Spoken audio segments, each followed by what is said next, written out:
of the EDSA busway is now officially operational for public use. Let's give everyone who made this possible a big round of applause. Thank you.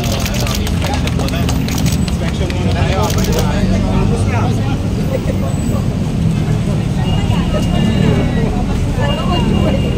Sir, tingin kayo sir.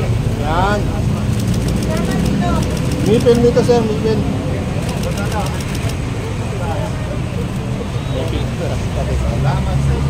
O, lipat kayo sa kabila para makita nyo kasi ano sir. Sitro ka ba? Diyan pa rin sa kabila eh.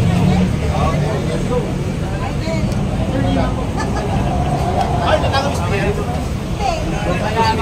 Of the Philom QC EDSA busway station. I am Clarence Terencio from the road sector. And I am Kate from the road sector as well. And we are honored to be your host for today.